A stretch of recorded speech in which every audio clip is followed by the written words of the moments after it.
കർത്താവിൻ്റെ ധന്യമുള്ള നാമം അനുഗ്രഹിക്കപ്പെടട്ടെ. ഈ നല്ല സമയത്ത് നമുക്കൊന്നിച്ച് ദൈവത്തിൻ്റെ മാറ്റമില്ലാത്ത തിരുവെഴുത്തുകളെക്കുറിച്ച് ചിന്തിപ്പാൻ ദൈവം ഒരുക്കി തന്ന വിലപ്പെട്ട സന്ദർഭത്തിനെ ഓർത്ത് ഞാൻ ദൈവത്തിന് സ്തോത്രം ചെയ്യുന്നു. പ്രത്യേകാൽ സമാഗമന കൂടാരം എന്ന് പറയുന്ന ഒരു പ്രത്യേക വിഷയം, വളരെ ആധികാരികമായ, വളരെ ആഴമേറിയ ഒരു സബ്ജക്റ്റുമായിട്ടാണ് ഞാൻ നിങ്ങളുടെ മുമ്പിൽ നിൽക്കുന്നത്. എൻ്റെ മുമ്പിലായിരിക്കുന്ന പ്രിയപ്പെട്ടവർ മീഡിയാസ് വഴി കാണുന്ന വിഷ്വൽ പ്രോഗ്രാം കാണുന്ന, ലോകത്തിൻ്റെ വിവിധ ഭാഗത്തിരുന്നു കൊണ്ട് ഇത് ശ്രദ്ധിക്കുന്ന എല്ലാ ദൈവമക്കളും കർത്താവായ യേശുക്രിസ്തുവിൻ്റെ നാമത്തിൽ എൻ്റെ ഹൃദയംഗമായ സ്നേഹവന്ദനങ്ങളെ അറിയിക്കുന്നു. ഈ പകലിൽ നമ്മൾ ചിന്തിക്കുന്നത് വളരെ വിലപ്പെട്ട ആഴമേറിയ ഒരു സബ്ജക്റ്റാണ്, സമാഗമന കൂടാരം. അതായത് നമ്മൾ ഇന്ന് കാണുന്ന പുതിയ നിയമ ആലയങ്ങളൊക്കെ ഉടലെടുക്കുന്നതിന് മുമ്പ് ദൈവത്തെ ആരാധിപ്പാൻ വേണ്ടി ദൈവം തൻ്റെ ജനത്തെ തിരഞ്ഞെടുക്കപ്പെട്ട ജനത്തിൻ്റെ നടുവിൽ വസിക്കേണ്ടതിന് ദൈവം ഒരു ആലയം പണിയുവാൻ ഇച്ഛിച്ചു. ആ ആലയത്തോടുള്ള ബന്ധത്തിൽ നമ്മൾ ഒട്ടനവധി കാര്യങ്ങൾ ദൈവം മർമ്മമായി, രഹസ്യമായി സൂക്ഷിച്ചിരുന്ന ഒട്ടനവധി കാര്യങ്ങളുണ്ട്.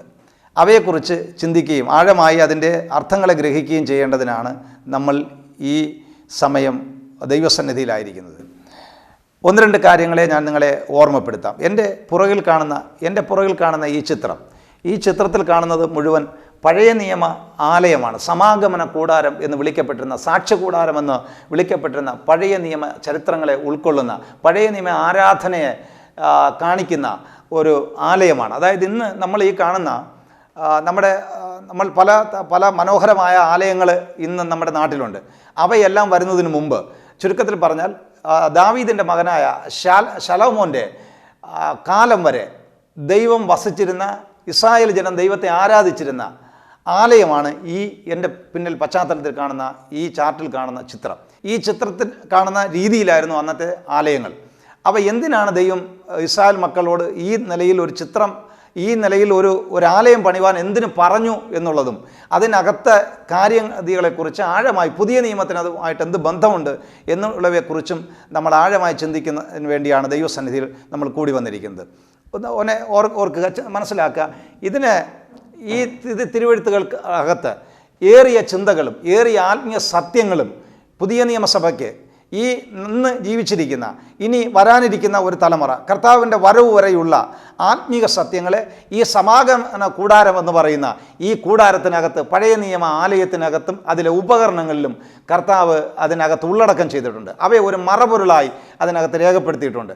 അവയെക്കുറിച്ച് ആഴമായി ഇന്ന് ചിന്തിക്കുകയാണ്. അതുകൊണ്ട് എൻ്റെ മുമ്പിലായിരിക്കുന്ന പ്രിയപ്പെട്ടവർ, എൻ്റെ മീഡിയാസിലൂടെ കണ്ട് നിങ്ങൾ ദൈവവചനം ശ്രവിക്കുന്ന ആൾക്കാർ, രണ്ട് പ്രധാനമായ കാര്യങ്ങൾ ഇതിനകത്ത് ഇന്ന് ഞാൻ നിങ്ങളോട് പറയുവാൻ ആഗ്രഹിക്കണം. ഒന്ന്, ഈ വിഷയം നമ്മൾ ശ്രവിക്കുമ്പോൾ വളരെ ഏകാഗ്രതയോടും വളരെ പ്രാർത്ഥനാപൂർവ്വം മാത്രമേ ഇത് ശ്രവിക്കാൻ പാടുള്ളൂ. ഇതിനകത്ത് രോഗശാന്തിയുണ്ട്, ഇതിനകത്ത് ദൈവിക സാന്നിധ്യമുണ്ട്.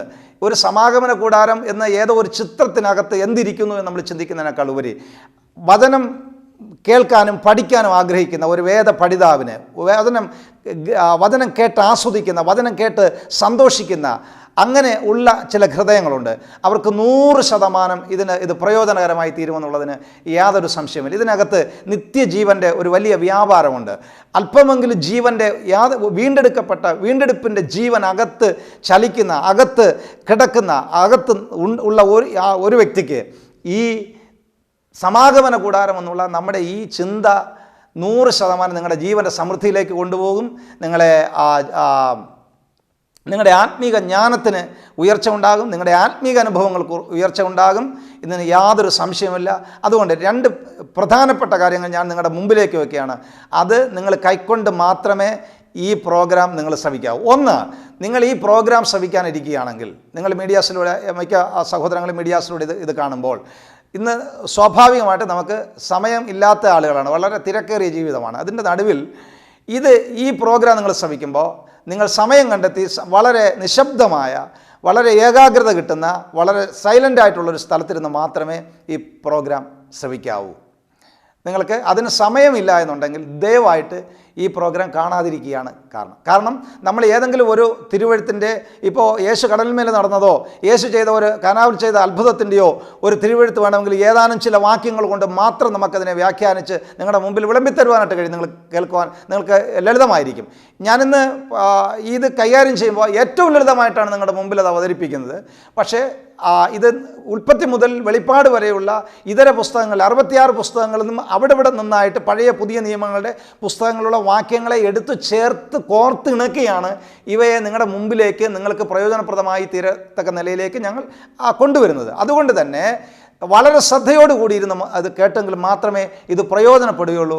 അതുകൊണ്ട് നിങ്ങൾക്ക് കേൾക്കാനത് ആഗ്രഹിക്കുന്ന, ഒരു പക്ഷേ യാത്ര ചെയ്യുന്ന വാഹനത്തിനകത്തായിരിക്കാം, നിങ്ങളുടെ വാഹനം ഒതുക്കി ഒരു സ്ഥലത്ത് നിങ്ങൾ കേൾക്കുന്ന 10 മിനിറ്റേ നിങ്ങൾ കേട്ടുള്ളൂ എങ്കിൽ ആ 10 മിനിറ്റ് നിശബ്ദമായിട്ടിരുന്ന് മാത്രം ശ്രവിക്കാൻ നിങ്ങളെ ഓർമ്മപ്പെടുത്തുന്നു. രണ്ടാമത്തെ കാര്യം, ഇത് കാണുന്നതിന് മുമ്പ് വളരെ തികഞ്ഞ ഏകാഗ്രതയോടും തികഞ്ഞ പ്രാർത്ഥനയോടും കൂടെ മാത്രമേ ഇത് ശ്രവിക്കാവൂ എന്നും ഞാൻ നിങ്ങളെ ഓർമ്മപ്പെടുന്നു. ദയവായി എൻ്റെ പ്രിയ സഹോദരങ്ങൾ അത് ചെയ്യും എന്ന് ഞാൻ വിശ്വസിക്കുന്നു. എങ്കിൽ നിങ്ങൾക്ക് ഇത് 100% പ്രയോജനപ്പെടുമെന്നുള്ളതിന് ഞാൻ അനുഭവസ്ഥനാണ്. നിരവധി സ്ഥലങ്ങളിൽ, നിരവധി ആലയങ്ങളിൽ, നിരവധി സഹോദരി സഹോദരന്മാരുടെ കൂട്ടായ്മയിൽ ഈ വിഷയം ഞാൻ കൈകാര്യം ചെയ്തിട്ടുള്ളത് എനിക്കറിയാം. തികഞ്ഞ ഏകാഗ്രതയോടും ദൈവാശ്രയത്തോടും കൂടെ ഇത് നിങ്ങൾ ശ്രവിക്കുന്നുവെങ്കിൽ നിങ്ങൾക്ക് പ്രയോജനമാകും. ആകയാൽ നമ്മൾ ആ വിഷയത്തിലേക്ക് പ്രവേശിപ്പാൻ കർത്താവിനെ ഞാൻ ശരണപ്പെടുന്നു. ഞാനിതിന് ശേഷം ഒരു ചില മുഖവുര കൂടെ പറഞ്ഞ് അനന്തരം അതിൻ്റെ പ്രധാനമായിട്ടുള്ള സബ്ജക്റ്റിലേക്ക് പ്രവേശിക്കും. അതുകൊണ്ട് നമുക്ക് കണ്ണുകളടയ്ക്കാം, പ്രാർത്ഥിക്കാം. കാരുണ്യവാനായ ഞങ്ങളുടെ നല്ല ദൈവമേ, സ്വർഗ്ഗപിതാവേ, അനുഗ്രഹീതമായ ഈ നല്ല സമയത്തിന് ഓർത്ത് ദൈവത്തിന് സ്തോത്രം ചെയ്യുന്നു. ആകാശവും ഭൂമിയും മാറിപ്പോകും, എന്നാൽ മാറ്റമില്ലാത്തത് അങ്ങയുടെ തിരുവചനമാണെന്ന് ഞങ്ങൾ ഗ്രഹിക്കുന്നു. ആകയാൽ ഈ സന്ദർഭത്തിൽ അങ്ങയുടെ തിരുവെഴുത്തുകളെ ലോകമെമ്പാടുമുള്ള ദൈവജനത്തിന് വേണ്ടി പകർന്നു നൽകുമ്പോൾ കർത്താവേ, ഉയരത്തിൽ നിന്നുള്ള അങ്ങയുടെ ശബ്ദം കേൾപ്പിക്കുമാറാകണമെന്ന് ഞങ്ങൾ ദൈവത്തോട് പ്രാർത്ഥിക്കുന്നു. അങ്ങയുടെ ആത്മാവിനാൽ എഴുതപ്പെട്ട തിരുവെഴുത്തുകൾ അങ്ങയുടെ ആത്മാവിനാൽ വ്യാഖ്യാനിപ്പാനുള്ള കൃപ നൽകണം. അങ്ങയുടെ ആത്മാവിനാൽ അത് സ്വീകരിച്ച് ഗ്രഹിപ്പാനുള്ള കൃപ തൻ്റെ മക്കൾക്ക് നൽകണമെന്ന് ഞങ്ങൾ ദൈവത്തോട് പ്രാർത്ഥിക്കുന്നു. ആമേൻ. ഇത് രോഗശാന്തിയായി, ഇത് ആത്മബലമായി, ആത്മീക വിടുതലായി, ഇത് ആത്മജീവനായി വ്യാപരിക്കപ്പെടേണ്ടതിന് ഞങ്ങൾ അങ്ങയുടെ കരങ്ങളിൽ ഏൽപ്പിക്കുന്നു. പരിശുദ്ധാത്മാവ് ആദിയോടന്തം ഇതിനെ നിയന്ത്രിക്കും. യേശുക്രിസ്തു മൂലം പ്രാർത്ഥിക്കുന്നു. കൃപയോടെ കേൾക്കണം നല്ല പിതാവേ, ആമേൻ. നമ്മൾ ചില വേദഭാഗങ്ങളിലൂടെ പ്രവേശിച്ച് ഈ ചിത്രങ്ങളിൽ എന്താണ് ഈ ചിത്രം, എന്താണ് ന്യായപ്രമാണം, എന്താണ് പഴയ നിയമം എന്നുള്ളതിനെക്കുറിച്ച് ഒരു ഇൻട്രൊഡക്ഷൻ, ഒരു മുഖവുര, ചിലപ്പോൾ ഒരു അരമണിക്കൂറോളമെങ്കിലും നമുക്ക് ചിലപ്പോൾ അതിൻ്റെ ദൈവാത്മാവ് നടത്തുന്നത് പോലെ ആ മുഖവുര നമുക്ക് ചിന്തിക്കേണ്ടി വരും. അതിനുശേഷം ഇതിലെ ഓരോ പാർട്ടുകൾ നമ്മൾ ചിന്തിക്കും. നമ്മൾ ഇവിടെ കാണുന്നത് ഞാൻ മുമ്പ് സൂചിപ്പിച്ചതുപോലെ ദാവീദിൻ്റെ മകനായ ശലോമോൻ്റെ കാലം വരെ ദൈവജനം ദൈവത്തെ ആരാധിച്ചു വന്നതും ദൈവം വസിച്ചു വന്നതുമായ ആലയമാണ് നമ്മൾ ഈ കാണുന്നത്. അതിനെ പഴയ നിയമത്തിൽ സമാഗമന കൂടാരം എന്ന് വിളിക്കപ്പെടുന്നു. അതിൽ പ്രധാനമായിട്ടും പുറപ്പാട്, ലേവ്യ, സംഖ്യ ഈ പുസ്തകങ്ങൾ വായിച്ചാൽ ഇതിലെ പ്രധാനമായിട്ടും പുറപ്പാട് പുസ്തകം നമ്മൾ വായിച്ചു കഴിഞ്ഞാൽ ഇതിനെക്കുറിച്ച് നമുക്ക് ഗ്രഹിക്കാനായിട്ട് കഴിയും. എന്നാൽ അവിടെ നമ്മൾ വായിക്കുമ്പോൾ പുറപ്പാട് പുസ്തകമൊക്കെ നമ്മൾ വായിച്ച ഒരു സാധാരണ ഒരു വ്യക്തിക്ക്, ഒരു വിശ്വാസിയാകട്ടെ, ഒരു ശുശ്രൂഷകനാകട്ടെ, സാധാരണഗതിയിൽ നമുക്കത് വായിച്ചാൽ വലിയ ഒരു ആത്മീക ചൈതന്യമൊന്നും ഉണ്ടാകാനുള്ള സാധ്യതയില്ല. എന്താണെന്ന് ചോദിച്ചാൽ അവിടെ പലക വേണം, അതിന് കുറ്റി വേണം, അവിടെ താമരം ഉണ്ടാകണം, അതിനെ തങ്കം കൊണ്ട് വിളക്ക് പണിയണം, താമരം കൊണ്ട് തൊട്ടി പണിയണം, ഇങ്ങനെയൊക്കെയുള്ള പദപ്രയോഗങ്ങൾ മാത്രമേ അവിടെയുള്ളൂ. എന്നാൽ മറിച്ച് നമ്മൾ അത് പരിശുദ്ധാത്മാവിൻ്റെ കൃപയിൽ ആശ്രയിച്ച് ദൈവാത്മാവ് നമ്മളെ ഗ്രഹിപ്പിക്കുന്ന ഒരു ആത്മതലത്തിലേക്ക് വന്ന് അവിടെ വായിച്ചാൽ നമുക്ക് ഒട്ടനവധി വിലപ്പെട്ട മുത്തുകളെക്കാൾ വിലയേറിയ ജീവൻ്റെ വചനത്തിൻ്റെ ആത്മീക മർമ്മങ്ങൾ നമുക്ക് ഗ്രഹിപ്പാനായിട്ട് കഴിയും. അപ്പം ഞാനത് നിങ്ങളെ ഗ്രഹിപ്പിക്കുമ്പോൾ, ഞാൻ ഈ തിരുവെഴുത്തുകളിൽ നിന്ന് നിങ്ങളെ ഗ്രഹിപ്പിക്കുമ്പോൾ നിങ്ങൾക്കത് മനസ്സിലാവും. ഓരോ ക്ലാസ്സും കഴിയുമ്പോൾ നിങ്ങൾ അടുത്ത ക്ലാസ്സിന് വേണ്ടി ആഗ്രഹിക്കുമെന്നുള്ളതിന് യാതൊരു സംശയമില്ല. വചനം കേൾക്കാൻ ആഗ്രഹിക്കുന്ന, ആത്മാവിനകത്ത് പരിശുദ്ധാത്മാവിൻ്റെ വചനത്തിലൂടെ വിടുതൽ അനുഭവിച്ചിട്ടുള്ള ഒരു വ്യക്തിയാണെങ്കിൽ നിങ്ങളുടെ ഓരോ ക്ലാസ്സും കഴിയുമ്പോൾ അടുത്ത ക്ലാസ്സിന് വേണ്ടി നിങ്ങൾ താല്പര്യപ്പെടും എന്നുള്ളതിന് യാതൊരു സംശയമില്ല. ശ്രദ്ധിക്കും, ഞാൻ പറഞ്ഞു വന്നത് ഇത് സമാഗമന കൂടാരമാണ്. ദൈവം വസിച്ചിരുന്നാണ് ഇസ്രായേൽ ജനത്തെ മിസ്രൈമിൽ നിന്ന് കൊണ്ടുവരുമ്പോൾ സീനായി മരുഭൂമിയിൽ വെച്ച് ദൈവം കൽപ്പന കൊടുക്കുകയും അവിടെ ജനത്തോടുകൂടെ ദൈവത്തിന് വസിക്കേണ്ടതിന് ഒരാലയം പണിയുവാൻ കൽപ്പന കൊടുക്കുകയും ചെയ്തു. അങ്ങനെ ഉണ്ടാക്കിയ ഒരാലയമാണ് ഇത് സമാഗമന കൂടാരമാണ്. അതിനകത്ത് ഉപയോഗിച്ച് വന്ന ഉപകരണങ്ങളാണ് ഈ കാണുന്നത്. യാഗപീഠമാണ്. യാഗപീഠം, താമ്രത്തൊട്ടി, വെള്ളം നിറയ്ക്കേണ്ടതിനുള്ള താമ്രത്തൊട്ടി, ഇതിന് അടുത്ത് നിലവിളക്ക്, ധൂപപീഠം, കാഴ്ചയപ്പം, ഇവയെല്ലാം ഈ ആലയത്തിനകത്ത് വച്ചിരുന്ന വസ്തുക്കളാണ്. ഈ ആലയത്തിനകത്ത് വച്ചിരിക്കുമ്പോൾ ഇതിലെ പ്രധാനപ്പെട്ട ഈ ആലയത്തിന് 3 പ്രധാനപ്പെട്ട ഭാഗങ്ങളുണ്ട്. അവയുടെ എല്ലാം ആത്മീയ അർത്ഥങ്ങൾ നമ്മൾ തുടർന്ന് ചിന്തിക്കുന്നതായിരിക്കും. അതിനെല്ലാം തിരുവെഴുത്തുകളുടെ അടിസ്ഥാനത്തിൽ ചിന്തിക്കുകയായിരിക്കും. ഒന്ന്, ഇതിനെ ആദ്യം കാണുന്ന ഇതാണ് പ്രധാനപ്പെട്ട ആലയം എന്ന് പറയുന്നത്. ഈ ആലയത്തിൻ്റെ പുറം ഭാഗമായിരിക്കുന്ന ആ ഭാഗത്തിന് പ്രാകാരം എന്ന് വേദപുസ്തകം വിളിക്കുന്നു. അതിനെ നമ്മൾ ഇതിപ്പോൾ ഇൻട്രൊഡക്ഷൻ ആയതുകൊണ്ട് ഞാൻ വാക്യങ്ങളൊന്നും എടുക്കില്ല, പിന്നീട് നമുക്ക് അത് ചിന്തിക്കാം. ശ്രദ്ധിക്കുക, അവിടെ വെച്ചേക്കുന്നത് യാഗപീഠമാണ്. ഈ യാഗപീഠം ഇവിടെ സ്ഥാപിച്ചിരിക്കുന്നു. അതിൻ്റെ തൊട്ടടുത്തായിട്ട് കഴുകം വെള്ളം ശുദ്ധീകരണത്തിനായിട്ടുള്ള വെള്ളം നിറയ്ക്കാനുള്ളൊരു താമര തൊട്ടി സ്ഥാപിച്ചിട്ടുണ്ട്. അതിൻ്റെ അകത്ത് ഭാഗത്തെ 2ആയിട്ട് വേർതിരിച്ചിരിക്കുന്നു. അകത്തെ ഇപ്പോൾ മൂടിയുള്ള ഭാഗമാണ് നമ്മൾ ഈ കാണുന്നത്. എന്നാൽ മൂടിയില്ലാത്ത അതിൻ്റെ വേറൊരു ചിത്രമാണിത്. ഇതിൻ്റെ 1ാമത്തെ ഭാഗത്തെ വിശുദ്ധ സ്ഥലം എന്ന് വിളിക്കപ്പെടുന്നു. അവിടെ നിലവിളക്ക്, ധൂപപീഠം, കാഴ്ചയപ്പത്തിൻ്റെ മേശ, ഈ 3 വസ്തുക്കളും ഇവിടെ സൂക്ഷിച്ചിരിക്കുന്നു. അതിൻ്റെ തൊട്ടടുത്ത് ഇതിനകത്തെ മറ്റൊരു ഭാഗത്തെ തിരശീല കൊണ്ട് മറച്ച്, ഒരു കർട്ടൻ കൊണ്ട് മറച്ചിട്ട് അതിനെ 2ആയിട്ട് വേർതിരിച്ച് അതിപ്രധാനമായൊരു സ്ഥലമുണ്ട്. അതിനെ അതിവിശുദ്ധ സ്ഥലം എന്ന് വിളിക്കപ്പെടും. ആ അതിവിശുദ്ധ സ്ഥലത്ത് യഹോവയുടെ നിയമപെട്ടകം അല്ലെങ്കിൽ ഉടൻപടിക്കപ്പെട്ടി, സാക്ഷ്യപ്പെട്ടകം എന്നൊക്കെ വിളിക്കുന്ന ഈ നിയമപെട്ടകം അവിടെ വെക്കും. ആ മന്നയിട്ട് വെച്ച പൊൻപാത്രം, കൽപ്പലക, അഹരോന്റെ തളർത്തവടി, ഈ 3 വസ്തുക്കളും ഇതിനകത്തിട്ട് മറച്ചു വെക്കുകയും 2 കെരൂബുകൾ അതിൻ്റെ ഏറ്റവും മുകളിലായിട്ട് വസിക്കുന്നതായി 2 കെരൂബുകളെ ചെയ്തുണ്ടാക്കി വെച്ചിരിക്കുകയും ചെയ്യുന്നു പൊന്നിനാൽ. ഇതിൻ്റെ മധ്യഭാഗത്തെ ആളാണ് ദൈവം വസിക്കുന്നത് എന്നാണ് വേദപുസ്തകം പഠിപ്പിക്കുന്നത്. അതിനെയാണ് കൃപാസനം എന്ന് പറയുന്നത്. അപ്പോൾ ഈ ആലയത്തിൻ്റെ മുകളിൽ, ഈ ആലയത്തിനകത്ത് ദൈവ സാന്നിധ്യമുണ്ട്. അതായത് ദൈവത്തിൻ്റെ പ്രസൻസ്, ദൈവം അവിടെ വസിക്കുന്നു എങ്കിൽ അതിൻ്റെ പ്രത്യക്ഷമായ ഒരു അടയാളമുണ്ട്. ഒരു മേഘത്തിൻ്റെ തൂണ്, ഒരു മേഘം, ആകാശത്തുനിന്ന് ഒരു മേഘം ഇങ്ങനെ അവൻ ഇറങ്ങിയിട്ട് വ്യാപരിച്ചിട്ട് അതിൻ്റെ ഒരു ഭാഗം ഇങ്ങനെ താഴേക്ക് വന്ന് കൂടാരത്തിൻ്റെ ഏറ്റവും അതിപരിശുദ്ധ സ്ഥലത്തിൻ്റെ നേരെ മുകളിലായിട്ട് നിൽക്കും. അതിൻ്റെ ചിത്രമാണ് ഞാൻ ഈ ചിത്രീകരിച്ച് ഇവിടെ കൊടുത്തിരിക്കുന്നത്. ഈ മേഘം ഇവിടെ ഉണ്ടെങ്കിൽ ദൈവം ഇവിടെ ഉണ്ട് എന്നുള്ളതിന് തെളിവാണ്. നോക്കൂ, ഈ ആലയത്തിന് ചുറ്റും ഇസ്രായേൽ ജനം കൂടാരം അടിച്ച് 4 ഭാഗത്തുമായി 12 ഗോത്രങ്ങൾ കൂടാരം അടിച്ച് വസിക്കുന്നു. ഇത് പകൽ മേഘസ്തംഭമായിട്ട് നിൽക്കും. തൻ്റെ ജനത്തിന് തണലായിട്ട് മേഘം, നമ്മൾ ശ്രദ്ധിക്കാറുണ്ടല്ലോ, ചില സന്ദർഭങ്ങളിൽ ആകാശത്തൂടെ മേഘം സഞ്ചരിച്ച് പോകുമ്പോൾ കീഴെ ഒരു തണൽ വ്യാപരിക്കുന്നത് നമ്മളിൽ പലരും ശ്രദ്ധിച്ചിരിക്കും. ഇതുപോലെ തന്നെ ഏകദേശം 20 ലക്ഷത്തോളം വരുന്ന ജനം വസിച്ചിരുന്നിടത്ത് ഈ ദൈവ സാന്നിധ്യം, ദൈവത്തിൻ്റെ മഹിമ, തേജസ് എന്നാണ് അതിനെ വേദപുസ്തകം പഠിപ്പിക്കുന്നത്. ആ തേജസ് ഈ കൂടാരത്തിൻ്റെ മുകളിൽ ചെന്നിട്ട് തൻ്റെ ജനം വസിക്കുന്ന കൂടാരത്തിന് ചുറ്റും ഒരു തണലായി നിൽക്കുന്നു. അതിന് വേദപുസ്തകം പറയുന്നു, അവൻ നിങ്ങൾക്ക് പകൽ മേഘസ്തംഭമായിട്ടും രാത്രി, ഇത് രാത്രി ദൃശ്യമാണ്, ഇത് കൂടാരത്തിൻ്റെ രാത്രി ദൃശ്യം. ഇതിൻ്റെ ചുറ്റും കൂടാരം കണ്ടോ, കൂടാരം അടിച്ചിരിക്കുന്നത് കാണാം.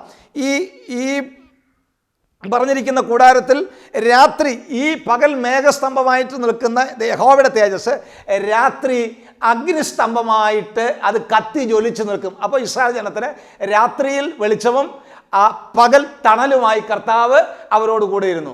അതിനകത്തൊരു സന്ദേശം പറയുന്നു. തൻ്റെ മുഖം നോക്കി തൻ്റെ ശബ്ദം കേട്ട് ഇറങ്ങിത്തിരിച്ച ഓരോ ദൈവവൈതലും ഈ മരുഭൂ പ്രയാണത്തിൽ ആ കർത്താവ് നമ്മുടെ ജീവപര്യന്തം നമുക്ക് തണലായിരിക്കുമെന്നുള്ളതിന് സംശയമില്ല. ഏത് ഇരുളടഞ്ഞ പാതയിലും ദൈവം നമുക്ക് പ്രകാശമായി നിലനിൽക്കുമെന്നുള്ളതിന് വ്യക്തമായൊരു തെളിവ് കൂടെയാണ് ഇസ്രായേൽ ജനത്തോട് ദൈവം സഞ്ചരിച്ച ഈ അനുഭവങ്ങൾ. അതുകൊണ്ട് ഭക്തൻ പറഞ്ഞൊരു പദമുണ്ട്, ഞാൻ മരണ ഇരുളിൻ്റെ താഴ്വരയിൽ കൂടി നടന്നാലും ഒരനർത്ഥമത്തെ ഞാൻ എന്ത് ചെയ്യുന്നില്ല, ഭയപ്പെടുന്നില്ല. കാരണം നീ എന്നോട് കൂടെ ഇരിക്കുന്നുവല്ലോ. ഇരുളിൽ വെളിച്ചമായി വരുന്ന ഒരു ദൈവത്തെയാണ് ഞാനും നിങ്ങൾ സേവിക്കുന്നത്. ആ ദൈവശബ്ദം കേട്ടാണ് നമ്മൾ ഇറങ്ങിത്തിരിച്ചതെങ്കിൽ, നീ ഇരുളിൻ്റെ മണ്ഡലങ്ങളിലൂടെയാണ് യാത്ര ചെയ്യുന്നെങ്കിലും കർത്താവ് ഒരു വലിയ വെളിച്ചമായിട്ടുണ്ട്. സംശയിക്കേണ്ട, ദൈവം നമ്മുടെ ജീവിതത്തിൽ ഒരു വെളിച്ചത്തിലേക്ക് നമ്മളെ നടത്തും. നോക്കൂ, ഇനി അത് കഴിഞ്ഞിട്ട് ഞാൻ ഇത് ഓർപ്പിക്കാം. അപ്പോൾ ദൈവം വസിച്ചിരുന്നത് ഈ കൂടാരത്തിലാണ്. വേദപുസ്തകം പറയുന്നു ദൈവം ഇവിടെ ഉണ്ടെങ്കിൽ ഈ മേഘം അതിനൊരു തെളിവാണ്. എന്നാൽ ഞാൻ വേദപുസ്തകത്തിൽ നിന്ന് 1-2 കാര്യങ്ങളെ ദൈവാത്മാവിൽ ഗ്രഹിച്ച ചില കാര്യങ്ങളെ നിങ്ങളോടുകൂടെ ഓർമ്മപ്പെടുത്താനായിട്ട് ആഗ്രഹിക്കുകയാണ്. എന്നാൽ ഈ തേജസ് ഇവിടെ അല്ല വസിച്ചിരുന്നത് എന്ന് നമ്മൾ തിരിച്ചറിയണം. അതിനു മുമ്പ് ഞാൻ 1-2 കാര്യങ്ങൾ ഓർപ്പിച്ചതുപോലെ ഒരു വാക്യം, എബ്രായ ലേഖനം 10-ാം അധ്യായം 1-ാം വാക്യത്തിലേക്ക് നമ്മുടെ ശ്രദ്ധയെ കൊണ്ടുവന്നാൽ നമുക്ക് ചില കാര്യങ്ങളെ അവിടെ നിന്ന് ഗ്രഹിച്ചിട്ട് നമുക്ക് ബാക്കിലേക്ക് പോകാം. എബ്രായ ലേഖനം 10-ാം അധ്യായം 1-ാം വാക്യം.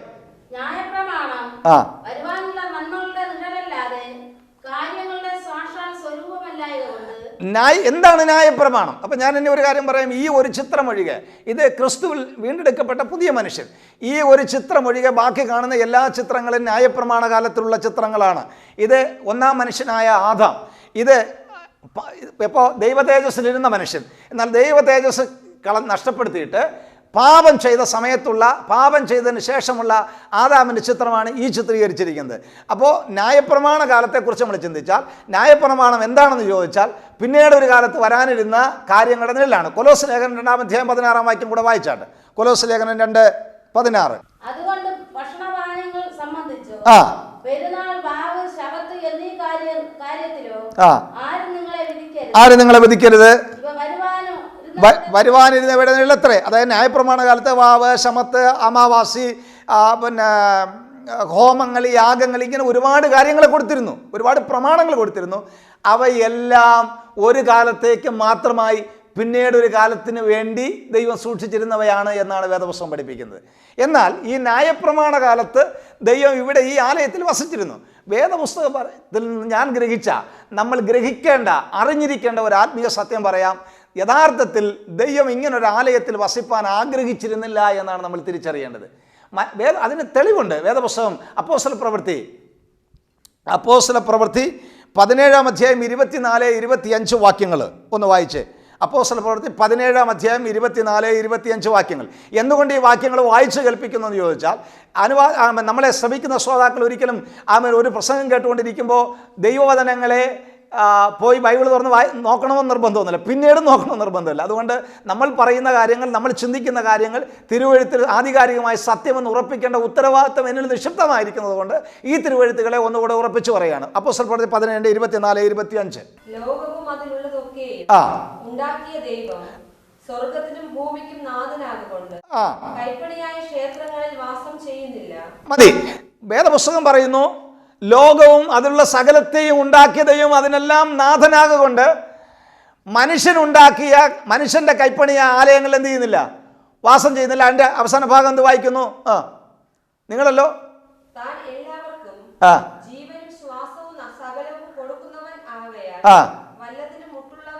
മതി. അവിടെ വായിക്കുന്ന വേദഭാഗം, അത്യുന്നതനായ ദൈവം മനുഷ്യന്റെ കൈപ്പണിയായ ആലയത്തിൽ എന്ത് ചെയ്യുന്നില്ല? വാസം ചെയ്യുന്നില്ല. കൊരിന്ത്യ ലേഖനത്തിലേക്ക് വന്നാൽ, വേദപുസ്തകം കൊരിന്ത്യ ലേഖനത്തിലേക്ക് വന്നാൽ നമുക്കവിടെ വായിക്കാൻ കഴിയും. 1 കൊരിന്ത്യർ 3:16 വായിക്കുന്നു, നിങ്ങളുടെ ശരീരങ്ങൾ ദൈവത്തിൻ്റെ മന്ദിരം എന്ന് നിങ്ങൾ അറിയുന്നില്ലയോ? വായിക്കാമോ? ഒന്ന് വായിച്ചോളൂ. 1 കൊരിന്ത്യർ 3:16, 2 കൊരിന്ത്യർ 6:16. 1 കൊരിന്ത്യർ 3:16, 2 കൊരിന്ത്യർ 6:16. നിങ്ങൾ ദൈവത്തിൻ്റെ മന്ദിരമെന്നും ദൈവത്തിൻ്റെ ആത്മാവ് നിങ്ങളിൽ വസിക്കുന്നു എന്നും അറിയുന്നില്ലയോ? കൊരിന്ത്യ ലേഖനത്തിൽ വായിക്കുന്നു, നാമല്ലോ ജീവനുള്ള ദൈവത്തിൻ്റെ ആലയം. അപ്പോൾ ശ്രദ്ധിക്കൂ, 2 കൊരിന്ത്യർ 6:16 കൂടെ വായിക്കാമോ? 2 കൊരിന്ത്യർക്കെതിരെ 2-ാം ലേഖനം 6-ാം അധ്യായം 16-ാം വാക്യം. ദൈവാലയത്തിന് വിഗ്രഹങ്ങളോട് എന്ത് യോഗ്യത? നാം ജീവനുള്ള ദൈവത്തിൻ്റെ ആലയമല്ലോ. അപ്പൊ ദൈവം നമ്മളെക്കുറിച്ച് ഉദ്ദേശിക്കുന്നത്, ദൈവം, അപ്പോൾ ഇതിനകത്തു നിന്ന് നമ്മൾ ചിന്തിക്കേണ്ട, മനസ്സിലാക്കേണ്ട, അറിഞ്ഞിരിക്കേണ്ട ഒരു കാര്യമുണ്ട്. അത്യുന്നതനായ ദൈവം ഉണ്ടാക്കുന്ന ആലയങ്ങളിൽ വസിപ്പാൻ ആഗ്രഹിച്ചിരുന്നില്ല എന്ന് നമ്മൾ തിരിച്ചറിയണം. പിന്നെ എങ്ങനെ വന്നു? അപ്പോൾ ദൈവം എന്തിനു എവിടെ വസിക്കാൻ ആഗ്രഹിക്കുന്നു ചോദിച്ചാൽ, ദൈവം തൻ്റെ കൈപ്പണിയായി ചെയ്ത തൻ്റെ കൈപ്പണിയായി ചെയ്ത മനുഷ്യൻ എന്ന ദൈവാലയത്തിൽ വസിപ്പാൻ ദൈവം ആഗ്രഹിക്കുന്നു. അതായത് ചുരുക്കത്തിൽ പറഞ്ഞാൽ, എന്നിലും നിങ്ങളിലും വസിപ്പാൻ ദൈവം ഇച്ഛിക്കുന്നു എന്ന് നമ്മൾ തിരിച്ചറിയണം. Price the Lord. എങ്ങനെ ദൈവം ഇവിടെ ഈ ആലയത്തിൽ വന്നു എന്നുള്ളതിനെ ഞാൻ പറഞ്ഞല്ലോ, ഇതിൻ്റെ ഓരോ പാർട്ടും ചിന്തിക്കുന്നതിന് മുമ്പ് നമുക്ക് ഇവിടെ എന്ന് ചിന്തിക്കാം. നമുക്ക് ശ്രദ്ധിക്കൂ, നോക്ക്, ആലയത്തിൽ ദൈവം മനുഷ്യൻ്റെ കൈപ്പണി ആലയത്തിൽ വസിപ്പാൻ ആഗ്രഹിച്ചില്ല. എന്നാൽ പിന്നെ എങ്ങനെ? ദൈവം ഭോഷ്ക് പറയുന്നവനല്ല. പിന്നെ എങ്ങനെ ഈ ആലയത്തിൽ വന്നു എന്നുള്ളതിനെക്കുറിച്ച് ചിന്തിക്കണം. നോക്കൂ, വേദപുസ്തകത്തിൽ യഥാർത്ഥത്തിൽ നോക്കൂ, ഈ തേജസ് ആലയത്തിൽ ദൈവം വസിക്കുന്നു എന്നുള്ള തെളിവായിട്ട് ആലയത്തിൻ്റെ മുകളിൽ വസിക്കുന്നു എന്ന് നമ്മൾ വായിച്ചു. എന്നാൽ ഈ തേജസ് വസിച്ചിരുന്നത് ഈ ആലയത്തിൻ്റെ മുകളിലല്ല, തൻ്റെ സൃഷ്ടിയായ, താൻ വസിപ്പാൻ ആഗ്രഹിച്ച് ഭൂമിയിൽ സൃഷ്ടിക്കപ്പെട്ട തൻ്റെ സൃഷ്ടിയായ മനുഷ്യനിൽ ദൈവം വസിച്ചിരുന്നു എന്ന് തിരുവെഴുത്തിൽ നിന്ന് നമ്മൾ ഗ്രഹിക്കണം. വേദപുസ്തകം 8-ാം സങ്കീർത്തനം 5-ാം വാക്യം വായിച്ചാൽ, സങ്കീർത്തനം 8:5 വായിച്ചാൽ, നീ അവനെ ദൈവത്തെക്കാൾ അല്പം മാത്രം താഴ്ത്തി തേജസ്സും ബഹുമാനവും അവനെ അണിയിച്ചിരിക്കുന്നു. എന്നെ ശ്രദ്ധിക്കൂ ദൈവമക്കളെ, വേദപുസ്തകം വളരെ വ്യക്തമായി പറഞ്ഞിരിക്കുന്നു. നീ അവനെ, ആരെ? ഒന്നാം മനുഷ്യനായ ആദാമിനെ ദൈവത്തെക്കാൾ അല്പം മാത്രം താഴ്ത്തി തേജസ്സും ബഹുമാനവും അണിയിച്ചിരുന്നു. അപ്പോൾ ഒന്നാം മനുഷ്യനായ ആദാമിനെ എന്ത് ചെയ്തിരുന്നു? ഈ തേജസ്, ദൈവത്തിൻ്റെ തേജസ് ഇവിടെ വസിച്ചിരുന്ന തേജസ് ഇവിടെ അല്ല വസിച്ചത്. മനുഷ്യൻ്റെ കൈപ്പണിയായ കൂടാരത്തിലല്ല വസിക്കാൻ ആഗ്രഹിച്ചത്. ദൈവം താൻ ഉണ്ടാക്കിയ തൻ്റെ കൈപ്പണിയായ സൃഷ്ടിച്ച ആലയമായ മനുഷ്യനിൽ വസിച്ചിരുന്നു എന്ന് നമ്മൾ തിരുവെഴുത്തിൽ വായിക്കണം. ഒന്നാം മനുഷ്യനായ ആദാമിൽ തേജസ്സും ബഹുമാനവും ഉണ്ടായിരുന്നു എന്ന് വേണം വസിക്കാൻ. പിന്നെ എന്ത് സംഭവിച്ചു എന്ന് ചോദിച്ചാൽ, ഒന്നാം മനുഷ്യനായ ആദാം തേജസ് നഷ്ടപ്പെടുത്തി, പാപം ചെയ്ത് തേജസ് നഷ്ടപ്പെടുത്തി കളഞ്ഞു. റോമാലേഖനം 3-ാം അധ്യായം 23-ാം വാക്യം, റോമാലേഖനം 3-ാം അധ്യായം 23-ാം വാക്യം വായിച്ചാൽ നമുക്കവിടെ വ്യക്തമായിട്ട് കാണാം. ഒരു വ്യത്യാസവുമില്ല, എല്ലാവരും പാപം ചെയ്ത് ദൈവ തേജസ് ഇല്ലാത്തവരായി തീർന്നു. എങ്ങനെ? അപ്പോൾ നമ്മൾ വളരെ വ്യക്തമായി തിരുവഴുത്തിലൂടെ മനസ്സിലാക്കേണ്ടത്, ആദ്യം സൃഷ്ടിച്ച മനുഷ്യനിൽ ദൈവം ഈ തേജസ് അവിടെ വസിച്ചിരുന്നു എന്ന് മനസ്സിലാക്കണം. ആ വസിച്ചിരുന്ന മനുഷ്യൻ എന്ത് ചെയ്തു എന്ന് ചോദിച്ചാൽ, പാപം ചെയ്ത് ദൈവ തേജസ് നഷ്ടമാക്കി കളഞ്ഞു. പാപം ചെയ്ത് ദൈവ തേജസ് നഷ്ടമാക്കി കളഞ്ഞ മനുഷ്യനെ ദൈവം എന്ത് ചെയ്യുന്നു ചോദിച്ചോ, ദൈവം അവനെ വിട്ടുമാറി അവനിൽ വസിക്കാൻ കഴിയാത്ത ഒരവസ്ഥയിലേക്ക് മനുഷ്യൻ നിവദിച്ചപ്പോഴാണ് അവനോട് കൂടെ വസിക്കേണ്ടതിന് ദൈവം ആലയം പണിഞ്ഞത്. നോക്കൂ, അപ്പം അവനിൽ വസിക്കാൻ കഴിയാതെ വന്നപ്പോൾ എന്നെ ശ്രദ്ധിക്കൂ. അതുകൊണ്ടാണ് ഞാൻ ഈ ചിത്രങ്ങളെല്ലാം ചിത്രീകരിച്ചപ്പോൾ ഈ തേജസ്സിനെ ഈ മനുഷ്യൻ്റെ മുകളിൽ കൊണ്ടുവന്ന് നിൽക്കുന്നതായിട്ടൊന്ന് രേഖപ്പെടുത്തിയത്. ബൈബിളിൽ അങ്ങനെ പ്രത്യേകിച്ച് ഒരു തേജസ് അവിടെ മേഘമായിട്ട് ഇറങ്ങിയെന്നൊന്നുമില്ല.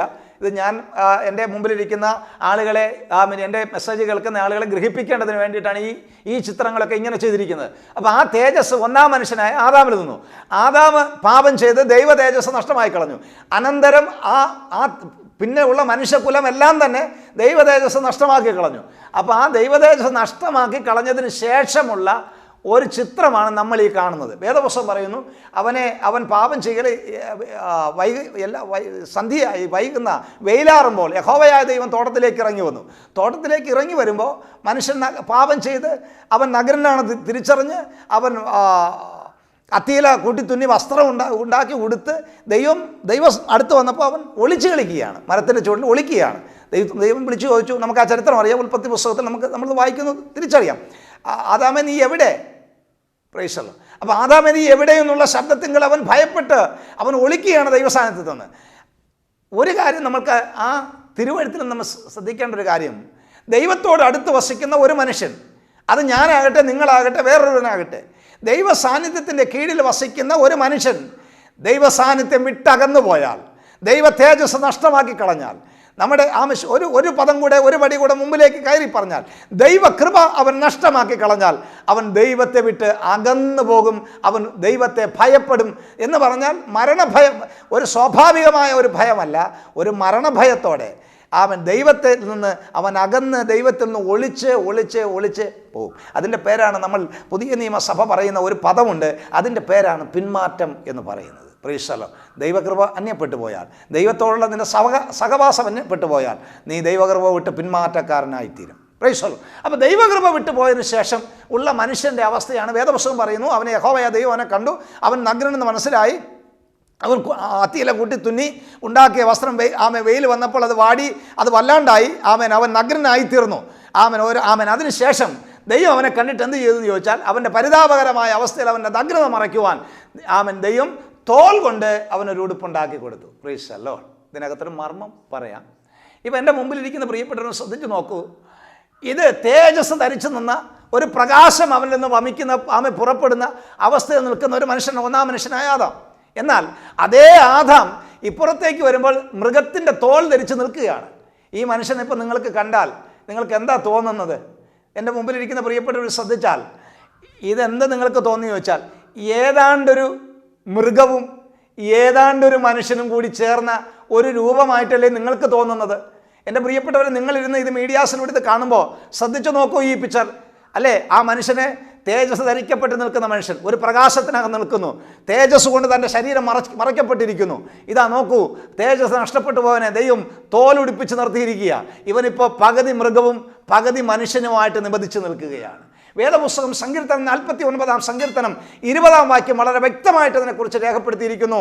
മാനത്തോടിരിക്കുന്ന മനുഷ്യൻ വിവേകഹീനനായി തീർന്നാൽ അവൻ നശിച്ചു പോകുന്ന മൃഗങ്ങൾക്ക് തുല്യനത്രേ.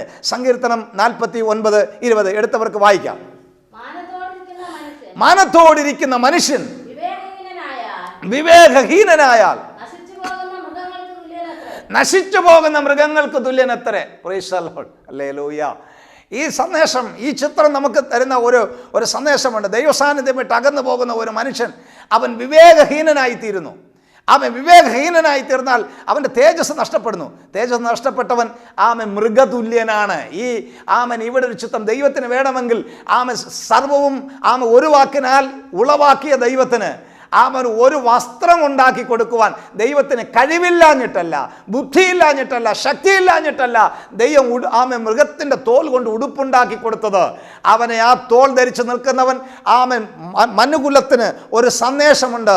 ദൈവ സാന്നിധ്യം നഷ്ടപ്പെട്ടു പോയവൻ, ദൈവകൃപ വിട്ട് അന്യപ്പെട്ടു പോയവൻ, നീ ഇനി മൃഗതുല്യനാണ്. എന്നെ ശ്രദ്ധിക്കൂ, ഒന്നാം മനുഷ്യന് നമ്മൾ ഇവിടേക്ക് വരുന്നതിന് മുമ്പ് ചില കാര്യങ്ങൾ ഇതിനെപ്പറ്റി പഠിച്ചെങ്കിലും ആഴമായി ഗ്രഹിച്ചെങ്കിൽ മാത്രമേ സമാഗമന കൂടാരത്തിൽ വരാൻ പറ്റൂ. ഈ ദൈവം എങ്ങനെ ഇവിടെ വന്നു, എങ്ങനെ സമാഗമന കൂടാരം ഉണ്ടായി എന്നുള്ളതിനെക്കുറിച്ച് മനസ്സിലാക്കാൻ പറ്റൂ. അതുകൊണ്ടാണ് ഇത്രയും ആഴമായിട്ട് പറയുന്നത്. ശ്രദ്ധിക്കൂ, ദൈവ സാന്നിധ്യം നഷ്ടപ്പെട്ടു പോയ ഒരു മനുഷ്യൻ ഇപ്പം മൃഗതുല്യനായിട്ട് എന്ത് ചെയ്തിരിക്കുന്നു? മൃഗതുല്യനായി തീർന്നിരിക്കുന്നു. അപ്പം ദൈവം പറയുന്ന ഒരു സന്ദേശം, ഈ ഒന്നാം മനുഷ്യനായ ആദാമിനെ സൃഷ്ടിക്കുമ്പോൾ വേദപുസ്തകം പറയുന്നത് എങ്ങനെയാണ് സൃഷ്ടിച്ചത്? നാം വരുവിൻ, നാം നമ്മുടെ സ്വരൂപത്തിലും സാദൃശ്യത്തിലും മനുഷ്യനെ ഉണ്ടാക്കുക. അപ്പോൾ ദൈവം മനുഷ്യനെ സൃഷ്ടിച്ചത് എങ്ങനെയാണെന്ന് ചോദിച്ചാൽ സ്വന്തം സാദൃശ്യത്തിലും സ്വന്തം സ്വരൂപത്തിലും അകത്തെ മനുഷ്യനെ സംബന്ധിച്ചും പുറത്തെ മനുഷ്യനെ സംബന്ധിച്ചും ദൈവത്തിന് അനുരൂപരായിട്ട്, ദൈവത്തിന് തുല്യരായിട്ട്. അതുകൊണ്ടാണ് ലൂക്കോസ് തൻ്റെ സുവിശേഷം എഴുതുമ്പോൾ വംശാവലിയെക്കുറിച്ച് എഴുതുമ്പോൾ 3-ാം അധ്യായം അതിൻ്റെ അവസാന വാക്യത്തിൽ പറഞ്ഞിരിക്കുന്നു, ഇന്നാരുടെ മകൻ എന്ന് പറഞ്ഞ് അവസാനം കൊണ്ടുവന്ന് എവിടെ കൂട്ടി യോജിപ്പിച്ചിരിക്കുന്നു ചോദിച്ചാൽ ആദാം ദൈവത്തിൻ്റെ മകൻ.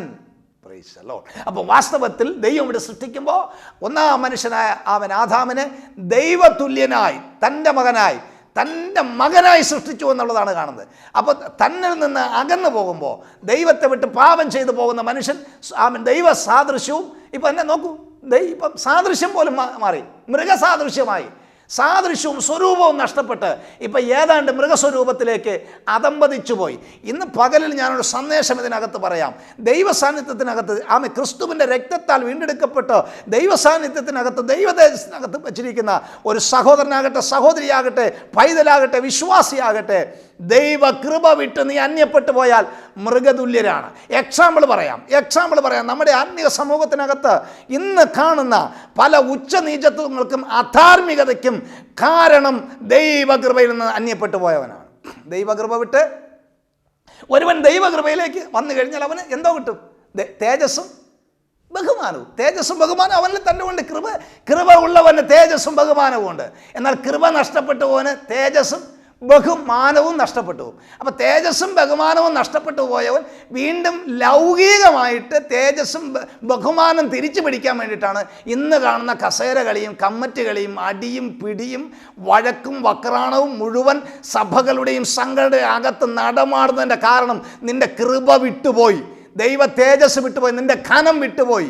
അതുകൊണ്ട് ബഹുമാനം തിരിച്ചു പിടിക്കാനുള്ള പരിപാടിയാണെങ്കിൽ ഒരു കാര്യം ഓർക്കണം, നാശത്തിലേക്കാണ് അത്. നിന്നെ കൂടുതൽ ദൈവകൃപയിൽ നിന്ന് അകറ്റിക്കൊണ്ടുപോകും. Price the Lord. അതുകൊണ്ട് വേദപുസ്തകം പറയുന്നു, മാനത്തോടിരിക്കുന്ന മനുഷ്യൻ വിവേകഹീനനായി തീർന്നാൽ നശിച്ചു പോകുന്ന മൃഗങ്ങൾക്ക് തുല്യനാണ്.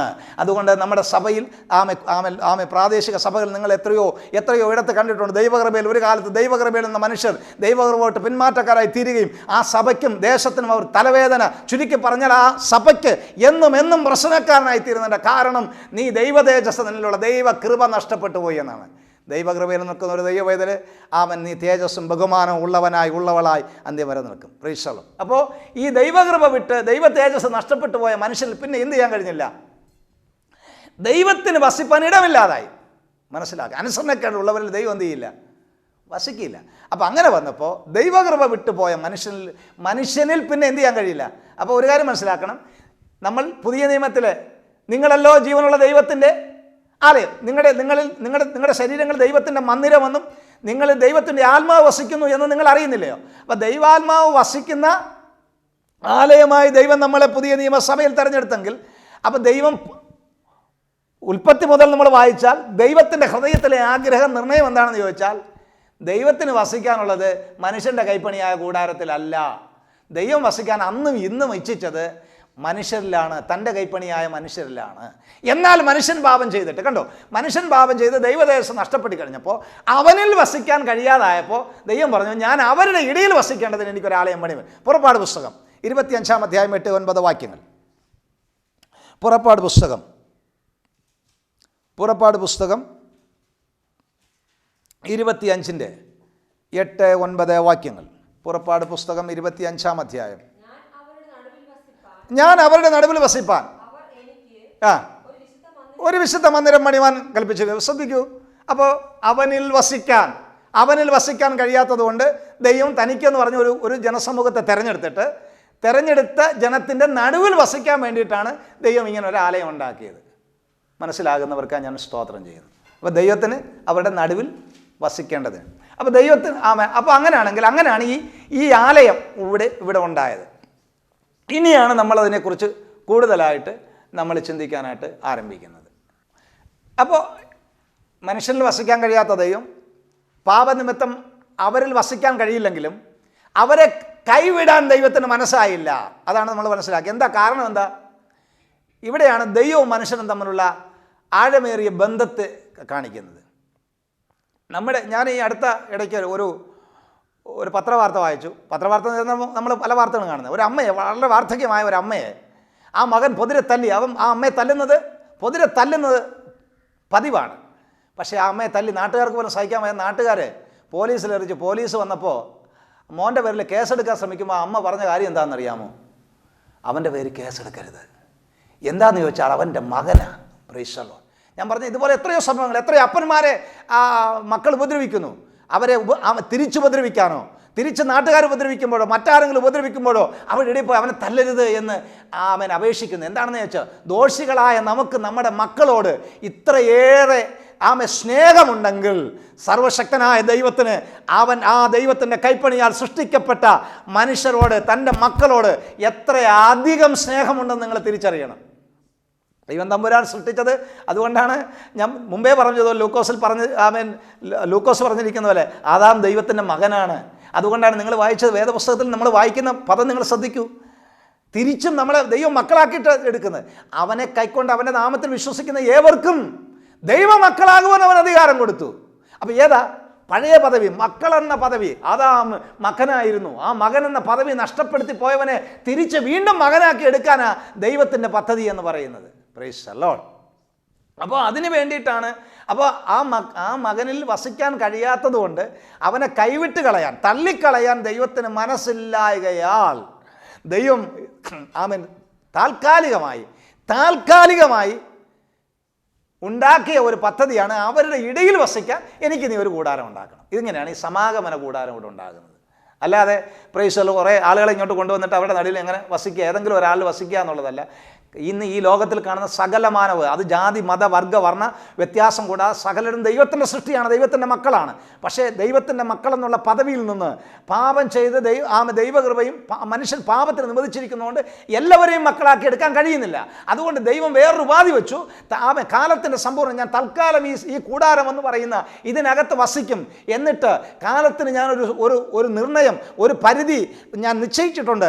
എൻ്റെ പദ്ധതിയുടെ സമയം വരുമ്പോൾ തൻ്റെ ഏകജാതനായ സ്വർഗീയ കുമാരനെ ഭൂമിയിലേക്ക് അയച്ച് ഞാൻ ഇവരുടെ പാപങ്ങൾക്ക് പരിഹാരം വരുത്തുകയും അവനിൽ വിശ്വസിക്കുന്നവനെയല്ല ഞാൻ വീണ്ടും അവൻ ഏഥേനിൽ മക്കളെന്നുള്ള പദവിയിലേക്ക് വച്ചിരുന്നത് പോലെ മടക്കിക്കൊണ്ട് വരികയും ചെയ്യും എന്ന് തൻ്റെ ഹൃദയത്തിനകത്തൊരു നിർണയം ഉണ്ടായിരുന്നു. അതിനുവേണ്ടി ഒരു താൽക്കാലിക കൂടാരം മാത്രമാണ് ഈ സമാഗമന കൂടാരം. Price the Lord. അപ്പോൾ ഈ കൂടാരം എന്ന് പറയുന്നത് ഇതെല്ലാം സ്വർഗത്തിലുള്ളവകളുടെ ഒരു നിഴലാണ്. സ്വർഗത്തിലുള്ളവയുടെ നമ്മൾ എബ്രായർ 10:1 വായിച്ചതും ന്യായപ്രമാണമോ വരുവാനുടെ നിഴലല്ലാതെ കാര്യങ്ങളുടെ ഒറിജിനൽ അല്ല, ഇതൊരു നിഴലാണ്. അങ്ങനെയെങ്കിൽ ഈ ആലയം ഒരു നിഴലാണ്, ഈ ആലയത്തിലെ ഉപകരണങ്ങൾ നിഴലാണ്. നമ്മളിപ്പോൾ വെളിപ്പാട് പുസ്തകത്തിലേക്ക് വന്ന് നമ്മൾ ചില വാക്യങ്ങൾ വായിക്കും. അപ്പോൾ ഇതെല്ലാം മോശെ 40 ദിവസം പർവ്വതത്തിൽ ദൈവത്തോടു കൂടെ ഹോരേബിൽ ദൈവത്തോടു കൂടെ ആയിരുന്നപ്പോൾ ആ 40 ദിവസവും ദൈവം തനിക്ക് കാണിച്ചു കൊടുത്ത ഒരു മാതൃകയുണ്ട്. അതുകൊണ്ടാണ് പുറപ്പാട് 25:8-9 നമ്മൾ വായിച്ചത്, ഞാൻ നിനക്ക് കാണിച്ചു തന്ന മാതൃക പ്രകാരം എന്ത് ചെയ്യണം? ഞാൻ നിനക്ക് കാണിച്ചു തന്ന മാതൃക പ്രകാരം. എവിടെ കാണിച്ചു? തന്നോടൊപ്പം 40 ദിവസമായിരിക്കുമ്പോൾ ദൈവം കാണിച്ചു കൊടുത്ത മാതൃക പ്രകാരം നീ ഉണ്ടാക്കണം. അപ്പോൾ ഇത് എവിടെ ഉള്ളതിൻ്റെ മാതൃകയാണ്?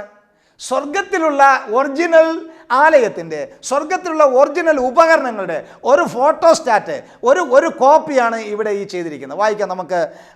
സമാഗമനോടെ സ്വർഗത്തിലുള്ളതിൻ്റെ അടയാളമാണ്. എബ്രായ ലേഖനം 8-ാം അധ്യായം 5-ാം വാക്യം, വെളിപ്പാട് പുസ്തകം 15-ാം അധ്യായം 5-ാം വാക്യം. ഈ 2 വാക്യങ്ങൾ നമുക്ക് തൽക്കാലം കുറച്ച് വാക്യങ്ങൾ വായിക്കാം. ഒട്ടനവധി വാക്യങ്ങൾ ഇനിയുമുണ്ട്. എബ്രായ ലേഖനം 8-ാം അധ്യായം 5-ാം വാക്യം.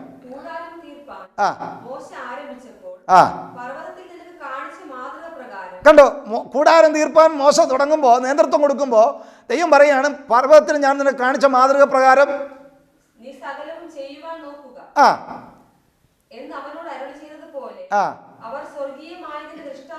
നോക്കണം. ആരാ? ഇസ്രായേൽ മക്കൾ അഹരോനും കൂട്ടനും ശുശ്രൂഷ ചെയ്തത് എവിടെയെന്ന് ചോദിച്ചാൽ സ്വർഗീയമായതിൻ്റെ ദൃഷ്ടാന്തവും നിഴലുമായതിലാണ് ശുശ്രൂഷ ചെയ്യുന്നത്. ഒരു വാക്യം കൂടെ, വെളിപ്പാട് പുസ്തകം 15:5 കൂടെ വായിച്ച്. വെളിപ്പാട് 15:5.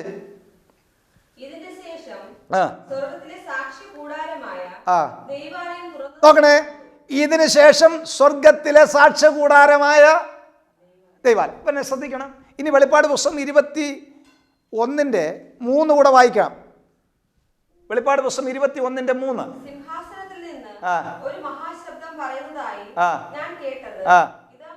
ഇതോ മനുഷ്യരോടുകൂടെ ദൈവത്തിൻ്റെ കൂടെ നിൽക്കണേ. ഞാൻ പറഞ്ഞത് സ്വർഗത്തിൽ ഇതിനെ സാക്ഷ്യ കൂടാരം എന്നറിയുന്നു.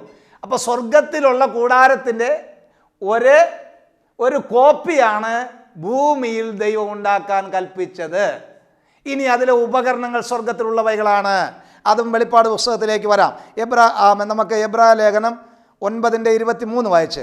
എബ്രായ ലേഖനം 9:23 വായിച്ചിട്ട് ആ വെളിപ്പാട് പുസ്തകം 8:5 വായിക്കാം.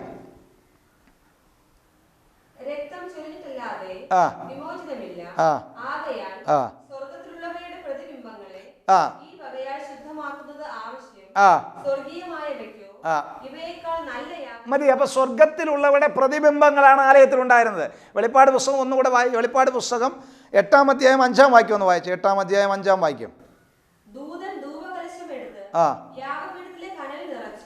എവിടെ? സ്വർഗത്തിൽ. യോഹന്നാൻ അപ്പോസ്തലൻ സ്വർഗത്തിലെ കാഴ്ചയായി കാണുന്നത്. ദൂതൻ ധൂപകലശമെടുത്ത് യാഗപീഠത്തിൽ. ശ്രദ്ധിക്കണം, കണ്ടോ, ധൂപപീഠം അവിടെ ഉണ്ട്, യാഗപീഠം അവിടെയുണ്ട്.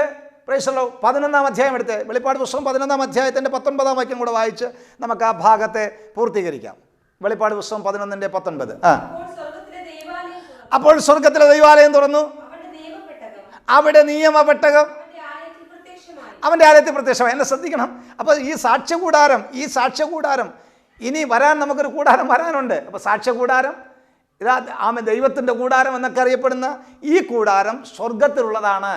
അതിൻ്റെ ഒരു നിഴലാണ് ഈ കാണുന്ന നിയമപെട്ടകം. ഇത് ഇവിടെ നമ്മൾ മോശ ഉണ്ടാക്കിയ നിയമപെട്ടകം ഒറിജിനൽ അല്ല എന്ന് പറഞ്ഞാൽ നമുക്ക് കേൾവിക്കാർക്ക് ചിലപ്പോൾ ഒറിജിനൽ അല്ല എന്ന് പറഞ്ഞതിൻ്റെ അർത്ഥത്തിൽ സ്വർഗത്തിലുള്ളതിൻ്റെ ഒരു കോപ്പിയാണ് ഇവിടെ ചെയ്ത നിയമപെട്ടകം. ഇതിൻ്റെ ഒറിജിനൽ കോപ്പി ഇന്ന് ആ നിയമപെട്ടകം ഇസ്രായേലിൽ എവിടെയാണെന്നറിയില്ല, ഭൂപ്പരപ്പിൽ എവിടെ ഉണ്ടെന്ന് പോലും ആർക്കും അറിയാതിരിക്കുമ്പോൾ ഈ നിയമപെട്ടകം സ്വർഗത്തിൽ സൂക്ഷിക്കപ്പെട്ടിരിക്കുന്നു നമ്മൾ തിരിച്ചറിയണം.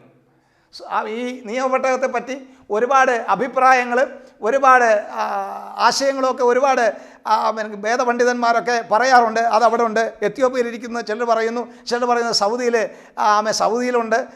എവിടെ ഉണ്ടെന്ന് ആർക്കും ഒരു പിടിയുമില്ല. എല്ലാവരും ഊഹാപോഹങ്ങൾ പറയുമ്പോൾ എവിടെ നിന്നൊക്കെ ഇതെല്ലാം നശിച്ചു പോയാലും ഇതിൻ്റെ ഒറിജിനൽ കോപ്പി സ്വർഗത്തിലുണ്ടെന്ന് സ്വർഗത്തിലെ ദൈവം വെളിപ്പാട് പുസ്തകത്തിൽ രേഖപ്പെടുത്തിയിരിക്കുന്നു. അതുകൊണ്ട് അതിനെ പരിധി നടക്കാതെ ഈ സ്വർഗത്തിലെ നിയമവട്ടം കാണാൻ വേണ്ടി മുകളിലോട്ട് പോകാൻ വേണ്ടി നമ്മൾ ഒരുങ്ങുകയാണ് ഏറ്റവും അത്യാവശ്യമായിരിക്കുന്ന സംഗതി. Price the Lord. നമ്മൾ ഒന്ന് രണ്ട് കാര്യങ്ങളോട് ചിന്തിക്കും. ചിന്തിച്ചതിന് ശേഷമാണ് നമ്മൾ ഇതിലേക്ക് വരുന്നത്. അപ്പോൾ ദൈവം ആലയം ഉണ്ടാക്കാൻ പറഞ്ഞു. എന്താണ് ആലയം നമ്മൾ കണ്ടു കഴിഞ്ഞു. ആലയം സ്വർഗത്തിലുള്ളവയാണ്, ഉപകരണമല്ല സ്വർഗത്തിലുണ്ടായിരുന്നതാണ്. അതിൻ്റെ ഒരു കോപ്പിയാണ് ഇവിടെ ചെയ്തത് എന്നും താൽക്കാലികമായിട്ടാണ് നമ്മൾ ഈ ദൈവം ഇവിടെ വസിപ്പാൻ ആഗ്രഹിച്ചത് എന്നും നമ്മൾ ചിന്തിച്ചു കഴിഞ്ഞു. അപ്പോൾ ഇനി നമ്മളതിൽ ചിന്തിക്കാനുള്ളൊരു പ്രധാന ഭാഗമുണ്ട്. ഇവിടെ ദൈവം വസിക്കുന്നത് കൊണ്ടുള്ള ദൈവത്തിൻ്റെ ഉദ്ദേശം എന്താണ്? എന്തിനാണ് ദൈവിക ഉദ്ദേശം? ഈ ആലയം കൊണ്ടുള്ള ദൈവിക ഉദ്ദേശം എന്താണ്?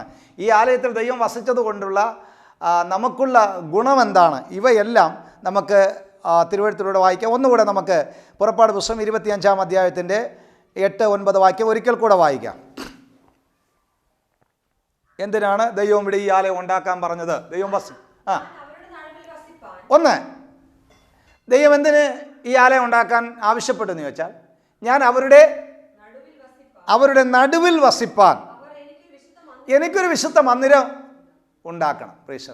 ദൈവം നമ്മുടെ നടുവിൽ വസിക്കണം. അപ്പോൾ ദൈവത്തിന് ആഗ്രഹം എന്ന് പറയുന്നത് നമ്മളിൽ വസിക്കുക. എന്നെ ശ്രദ്ധിക്കുന്ന പ്രിയപ്പെട്ടവരെ, നമ്മളിൽ അന്ന് അവരിൽ വസിക്കാൻ കഴിയുന്നില്ല. അതുകൊണ്ട് പറഞ്ഞു, ഞാനൊരു കാര്യം ചെയ്യാം, നിങ്ങളെ വിട്ടുപോകാനൊന്നും എനിക്ക് പരിപാടിയില്ല, നിങ്ങളെ തള്ളിക്കളയാൻ എനിക്ക് മനസ്സില്ല, അതുകൊണ്ട് എനിക്ക് നിങ്ങളുടെ നടുവിൽ വസിക്കണം. പ്രൈസ്. ഇപ്പോൾ ആ ദൈവത്തിൻ്റെ സ്നേഹത്തെ എനിക്ക് പലപ്പോഴും അത് ചിന്തിക്കുമ്പോൾ ആഴമേറിയ ഒരു ദൈവസ്നേഹത്തെക്കുറിച്ച് ഞാൻ ഗ്രഹിക്കുന്നു. നോക്കൂ, ഇത്രയും പാപം ചെയ്ത് ജനം ദൈവത്തെ വിട്ട് അകന്നു പോയിട്ടും അവരെ തള്ളിക്കളയാൻ മനസ്സില്ലാതെ എന്നെ നിങ്ങളുടെ നടുവിൽ വസിക്കാൻ ഒരു ഇടം ഉണ്ടാക്കാൻ പറയും. ഒന്ന് നടുവിൽ വസിക്കാൻ. രണ്ടാമത്തെ കാര്യം വായിച്ച് പുറപ്പാട് പുസ്തകം 29-42 വായിച്ച്. ഒന്ന് നടുവിൽ വസിക്കാൻ. ഞാൻ നിന്നോട് സംസാരിക്കേണ്ടതിന് നിങ്ങൾക്ക് വെളിപ്പെടുവാനുള്ള ഇടമായ സമാഗമന കൂടാരത്തിൽ മതി. അവിടെ രണ്ടാമത്തെ കാര്യം ദൈവത്തിൻ്റെ ഹൃദയത്തിൽ ഉദ്ദേശം എന്ന് പറഞ്ഞാൽ ദൈവത്തിന് ജനത്തോട് സംസാരിക്കണം. ആരോട് സംസാരിക്കണം? തൻ്റെ സൃഷ്ടിയോട്, തൻ്റെ മക്കളോട് ദൈവത്തിന് സംസാരിക്കണം. Price the Lord. ഹല്ലേലൂയ. ഇപ്പോൾ വീട്ടിലിരിക്കുന്ന നിങ്ങൾ ചിന്തിച്ച് നോക്കുക, നമ്മുടെ പ്രിയപ്പെട്ട മാതാപിതാക്കൾ കുട്ടികൾ ദൂരസ്ഥലത്തൊക്കെ ജോലിയാണെങ്കിൽ ഒരു ദിവസം വിളിച്ചില്ലെങ്കിൽ, അല്ലെങ്കിൽ ഒരു ദിവസം വിളിക്കുന്ന സമയത്ത് വിളിച്ചില്ലെങ്കിൽ മാതാപിതാക്കൾക്ക് എന്താണ്? വിഷമമാണ്. അവരുടെ ഉള്ളം പിടയ്ക്കും. എൻ്റെ കുഞ്ഞിൻ്റെ ശബ്ദം കേട്ടിട്ടില്ലോ? ഇതിനേക്കാൾ എത്രയോ അധികം ദൈവം ആഗ്രഹിക്കുന്നു നമ്മളോട് ദൈവത്തിന് സംസാരിപ്പാൻ. നോക്കൂ, യഹോവയായ ദൈവം വെയിലാറുമ്പോൾ തൻ്റെ ഒന്നാം സൃഷ്ടിയായ മനുഷ്യനോട് കൂടെ വന്ന് അവൻ്റെ കുശലം അന്വേഷിക്കും, അവൻ്റെ ക്ഷേമം അന്വേഷിക്കും. അവനോടുകൂടെ ദൈവം സമയം ചിലവഴിക്കുന്നത് പോലെ എന്നോടും നിങ്ങളോടും കൂടെ സമയം ചിലവഴിക്കാൻ, നമ്മളോടുകൂടെ സംസാരിപ്പാൻ ദൈവം ആഗ്രഹിക്കും. ഞാൻ നിന്നോട് സംസാരിക്കേണ്ടതിന് ഞാൻ വെളിപ്പെടാനുള്ള ഇടമായ ദൈവാലയം, സമാഗമന കൂടാരം. അപ്പം വീണ്ടെടുക്കപ്പെട്ട നമ്മൾ ഇതിനകത്ത് മറഞ്ഞിരിക്കുന്ന പഴയ നിയമ പുതിയ നിയമ പൊരുളും നിഴലും നമ്മൾ തിരിച്ചറിഞ്ഞുകൊണ്ടാണ് നമ്മൾ മുമ്പോട്ട് പോകാനായിട്ട് ആഗ്രഹിക്കുക. ഒന്ന് ശ്രദ്ധിക്കൂ. അപ്പോൾ ദൈവത്തിന് സംസാരിക്കണമെങ്കിൽ എന്താ വേണം? നമ്മളിൽ വെളിപ്പെട്ട് സംസാരിക്കണം. ഇപ്പം എന്നെയും നിങ്ങളെയും ദൈവം തിരഞ്ഞെടുത്തത് നമ്മളിൽ വെളിപ്പെട്ട് നമ്മളോട് സംസാരിപ്പാനാണ്. ഹല്ലേലൂയ. ദൈവത്തിന് നമ്മളോട് സംസാരിപ്പാൻ ആഗ്രഹമുണ്ട്. നമ്മൾ ദൈവത്തിൽ, കർത്താവേ, ശമൂവേൽ പറഞ്ഞതുപോലെ എന്നോട് സംസാരിക്കണമേ എന്ന് ഹൃദയപൂർവ്വമായി നമ്മുടെ അറയിൽ കടന്ന് വാതിലടച്ച് ദൈവത്തോട് എന്നോട് സംസാരിക്കണമേ എന്ന് ഹൃദയപൂർവ്വമായി ദൈവത്തോട് ആവശ്യപ്പെടുന്ന ഒരു ദൈവത്തിനോട് ദൈവം ബഹുനിശ്ചയമായി ദൈവം നമ്മളോട് സംസാരിക്കും വചനത്തിലൂടെ, അശരീരിയായി നമ്മുടെ കാതിലൂടെ, ദർശനങ്ങളിലൂടെ ദൈവാത്മാവ് നമ്മളോട് വ്യക്തവും സുവ്യക്തവും ശക്തവുമായി ദൈവാത്മാവ് നമ്മളോട് സംസാരിക്കും. അപ്പോൾ ദൈവം ആലയം പണിയാൻ പറഞ്ഞത് നമ്മളോട് സംസാരിക്കാനാണ്. ദൈവം നമ്മളെ, പുതിയ നിയമത്തിൽ ദൈവം നമ്മളെ ആലയമായി, നിങ്ങളല്ലോ ജീവനുള്ള ദൈവത്തിൻ്റെ ആലയം, നമ്മളെ ആലയമായി ദൈവം തിരഞ്ഞെടുത്തതിൻ്റെ ഉദ്ദേശം നമ്മളിൽ വെളിപ്പെട്ട് നമ്മളോട് സംസാരിക്കുക എന്നുള്ളതാണ്. Price the Lord. അപ്പോൾ ദൈവം നമ്മുടെ നടുവിൽ വസിച്ചാൽ എന്താ ഗുണം? ഒന്ന് വായിച്ച് ലേവ്യ പുസ്തകം 26-11-12. ലേവ്യ പുസ്തകം 26-11-12. ലേവ്യ പുസ്തകം 26:11-12 വാക്യങ്ങൾ വായിക്കുമ്പോൾ ഞാൻ നിങ്ങളുടെ ഇടയിൽ സഞ്ചരിച്ചുകൊണ്ടേയിരിക്കും. ഞാൻ എൻ്റെ നിവാസം നിങ്ങളുടെ ഇടയിലാക്കും. എൻ്റെ ഉള്ളം വെറുക്കയില്ല. ഞാൻ നിങ്ങളുടെ ഇടയിൽ സഞ്ചരിച്ചുകൊണ്ടേയിരിക്കും. ഞാൻ നിങ്ങൾക്ക് ദൈവം, നിങ്ങൾ എനിക്ക് എൻ്റെ ജനവുമായിരിക്കും. അപ്പോൾ ദൈവത്തിന് ഒരിടത്ത് വസിക്കാനുള്ള ഒരിടം കൊടുത്തു കഴിഞ്ഞാൽ ദൈവം എന്ത് ചെയ്യും? നമ്മുടെ ഇടയിൽ, നമ്മുടെ നടയിൽ. അതുകൊണ്ടാണ് ദൈവം തമ്പുരാൻ പറഞ്ഞത്, എന്താ പറഞ്ഞത്?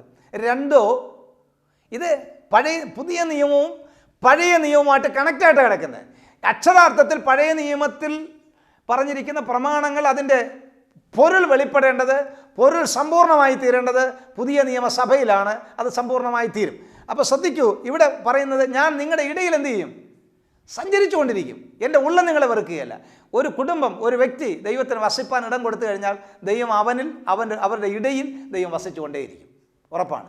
പ്രീശർ. രണ്ടാമത്തെ കാര്യം വായിച്ച് പുറപ്പാട് പുസ്തകം 23:25. പുറപ്പാട്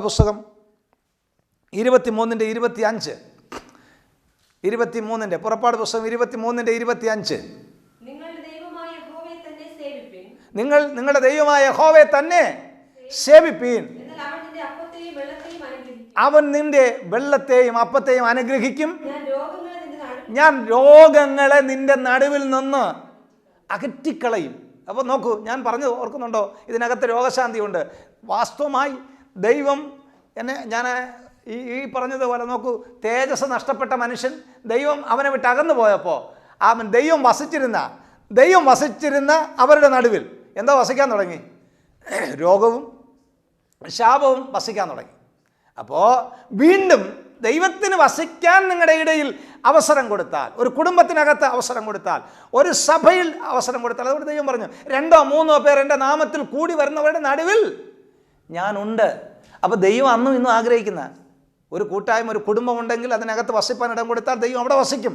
ഒരു കൂട്ടായ്മയ്ക്കകത്ത് വസിക്കാൻ 2-3 പേർ അവൻ ദൈവനാമത്തിലാണ് കൂടി വരുന്നതെങ്കിൽ, അവരവരുടെ നാമത്തിൽ കൂടി വരുന്നിടങ്ങളുണ്ട്.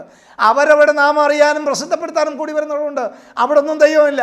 ദൈവനാമത്തിൽ 2-3 പേർ കൂടി വന്നാൽ അവരുടെ നടുവിൽ ദൈവമുണ്ട്. അവരുടെ നടുവിൽ നിന്ന് ദൈവം അവരുടെ രോഗങ്ങളെ നീക്കിക്കളയും.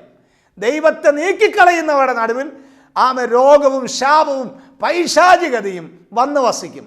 മറിച്ച് ദൈവം വന്ന് വസിപ്പാൻ ഇടം കൊടുക്കുന്നവരുടെ നടുവിൽ ദൈവസാന്നിധ്യം വരുമ്പോൾ ഇവ നീങ്ങിപ്പോവുകയും ദൈവം വാസം ഉറപ്പിക്കുകയും ചെയ്യും. ഇതാണ് ദൈവത്തെ നടുവിൽ വസിപ്പാൻ അവസരം കൊടുത്താൽ ഉണ്ടാകുന്ന ഗുണം. ഇനി രണ്ടാമത് ഒരു കാര്യം കൂടെ, ദൈവം നടുവിൽ വസിക്കാൻ ഉദ്ദേശിക്കുന്നതിൻ്റെ ദൈവത്തിൻ്റെ ഉദ്ദേശം എന്താണെന്ന് കൂടെ വായിച്ച് നമ്മൾ ചിന്തിച്ച് നമ്മൾ ഇതിൻ്റെ ഈ ഔട്ട്ലൈന് നമ്മൾ അവസാനിപ്പിക്കും. എന്നിട്ട് നമ്മൾ ഓരോ പാർട്ടായിട്ട് പ്രവേശിക്കും. ശ്രദ്ധിക്കൂ, എന്തുകൊണ്ടാണ് ദൈവം അവിടെ നടുവിൽ വസിപ്പാൻ ആഗ്രഹിച്ചത്? ഒന്ന് ശമൂവേലിൻ്റെ പുസ്തകം, ശമൂവേൽ പ്രവാചകൻ എഴുതിയ 1-ാം പുസ്തകം 8-ാം അധ്യായം 4 മുതൽ 7 വരെയുള്ള വാക്യം വായിച്ചാൽ ദൈവം എന്തിനാണ് ഇവിടെ നടുവിൽ വസിപ്പാൻ ഇച്ഛിച്ചത് എന്ന് നമുക്ക് മനസ്സിലാക്കാനായിട്ട് കഴിയും. എന്തിനാണ് ദൈവം ഈ ഇസ്രായേൽ ജനത്തിൻ്റെ നടുവിൽ വസിപ്പാൻ ആഗ്രഹിച്ചതെന്നാണ് അവിടെ നമ്മൾ വായിച്ചത്.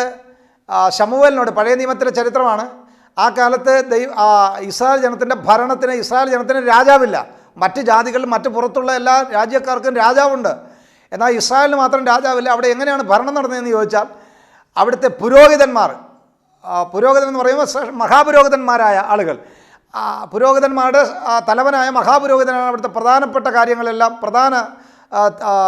കാര്യങ്ങളെ കൈകാര്യം ചെയ്തതിന് വിധി കൽപ്പിക്കുന്നത്. അപ്പോൾ പ്രധാന പുരോഹിതൻ അല്ലെങ്കിൽ മഹാപുരോഹിതന് എങ്ങനെ, ആ മഹാപുരോഹിതനും പുരോഹിതന്മാർക്കും എങ്ങനെയാണ് ഇത് ചെയ്യാൻ കഴിയുന്നത് ചോദിച്ചാൽ അവർ ഒരു വിഷയം വന്നു കഴിഞ്ഞാൽ ദൈവത്തോട് പോയി ചോദിക്കും. കൂടാരത്തിനകത്ത് വരും, ദൈവമേ ഈ വിഷയത്തിനകത്ത് ഞാൻ എന്താണ് നീതി ന്യായവും വിധിക്കേണ്ടത്? ദൈവത്തോട് ചോദിക്കും. ദൈവം അവർക്ക് അരുളപ്പാട് കൊടുക്കുകയും അവർ അതിനനുസരിച്ച് നീതി ന്യായവും ചെയ്യുകയും ചെയ്തു വന്നു. എന്നാൽ ഇവയെ തള്ളിയിട്ടാണ് ജനം ശമൂവേലിൻ്റെ കാലത്ത് പറയുകയാണ്, ഞങ്ങൾക്ക് എല്ലാ ജാതിക്കും, എല്ലാ ജനങ്ങൾക്കും, എല്ലാ നാട്ടുകാർക്കും, എല്ലാ രാജ്യങ്ങൾക്കും ഒരു തലവനുണ്ട്, ഒരു രാജാവുണ്ട്. പക്ഷെ ഞങ്ങൾക്ക് രാജാവില്ല. ഞങ്ങൾക്കും അതുപോലെ ഒരു രാജാവിനെ ഉണ്ടാക്കി തരണം. ആ ഭാഗമാണ് നമ്മൾ വായിച്ചത്. ആ വിഷയം ശമൂവേലിൻ്റെ അടുക്ക പറയുമ്പോൾ ശമൂവേലിന് വളരെ വിഷമമുണ്ടായി. ശമൂവേൽ പോയി ദൈവസന്നിധിയിൽ പോയി ദൈവത്തോടത് പറഞ്ഞു. അപ്പോൾ ദൈവം കൊടുക്കുന്ന മറുപടിയാണ് അവിടെ നമ്മൾ വായിക്കുന്നത്. വായിച്ചാട്ട്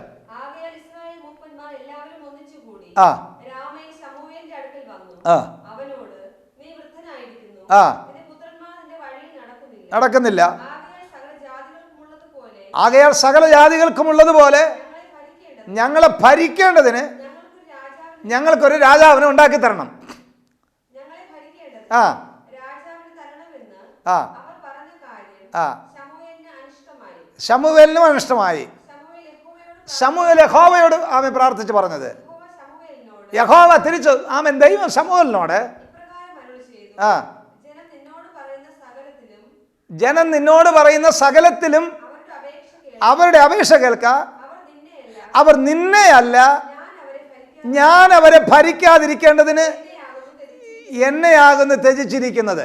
അപ്പോൾ പ്രവാചകന്മാരിലൂടെ പിന്നെ പുരോഹിതന്മാരിലൂടെ ദൈവാത്മാവ് ഇടപെട്ട് ദൈവാത്മാവിൻ്റെ ആലോചനയാലാണ് ജനത്തെ നടത്തി വന്നത്. ഇത് ജനത്തിന് ഇഷ്ടമില്ലാതെ വന്നപ്പോൾ പറഞ്ഞു ഞങ്ങൾക്ക് രാജാവിനെ വേണം.